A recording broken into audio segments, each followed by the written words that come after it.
नमस्कार, आप देख रहे हैं 9 भारत समाचार। आशा हेल्थ वर्कर्स यूनियन खटीमा द्वारा 1 दिवसीय कार्य बहिष्कार किया। वहीं उन्होंने उप जिलाधिकारी खटीमा के माध्यम से मुख्यमंत्री को ज्ञापन सौंपकर उनकी समस्याओं का शीघ्र निराकरण कराने की मांग की, जिसमें मुख्य रूप से 2021 में प्रदेश सरकार द्वारा आशा हेल्थ वर्कर्स का मासिक मानदेय 11,500 तत्काल लागू कराने की मांग की गई। आशा वर्कर्स का कहना है कि जिस हिसाब से उनको कार्य करना पड़ता है उस हिसाब से उनका मानदेय बहुत कम है। आशा वर्कर्स का कहना था कि उनकी मांगे शीघ्र नहीं मांगनी गई तो आंदोलन को तेज करेंगे। सर, मैं केसी देवी आशा यूनियन अध्यक्ष खटीमा से हूँ। हमारी मांगे हैं सर, हमें नियमित करा जाए।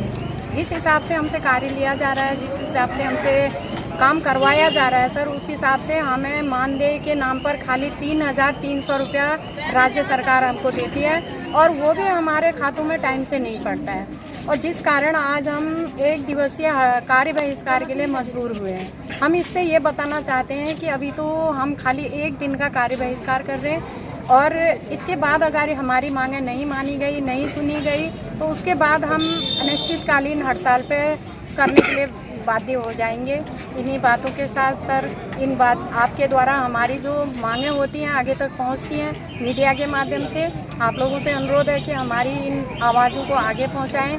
ऐसा ना हो कल के दिन फिर से हमें हड़ताल करनी पड़े।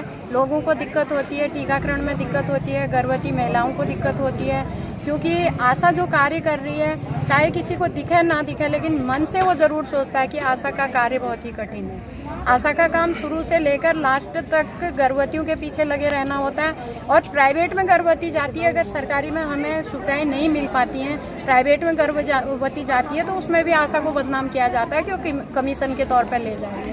उस परिस्थिति में सर हम गर्भवतियों को कहाँ पर ले जाएं जब उसकी जान बचाना हमें बहुत मुश्किल होता है। जब हमें व्यवस्था नहीं मिल पाएंगी तो हम गर्भवतियों को कहाँ पर ले जाएंगे?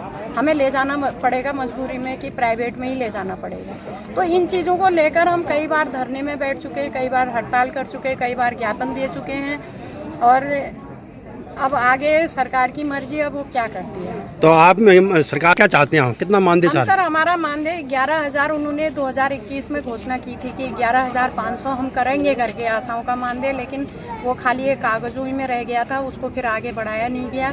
2021 में हमारी बातें रखी गई थी कि होगा आशाओं का मानदेय। 2021 से अब 2025 चल रहा है और अभी तक इसमें कोई भी अमल नहीं हुआ और जो हमारा मानदेय 3,300 मिलता है उसके सिवा हमें कोई राज्य सरकार से नहीं मिलता।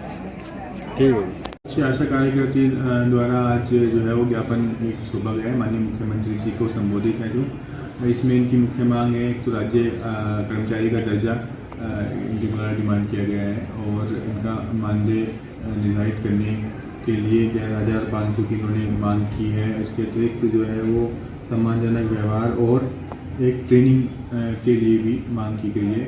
ज्ञापन को हम आज ही उच्च स्तर पर प्रेषित कर देंगे और जो भी दिशा निर्देश प्राप्त होंगे तो इसके अकॉर्डिंग आगे की कार्रवाई की जाएगी और आपको भी अवगत करा दिया जाएगा।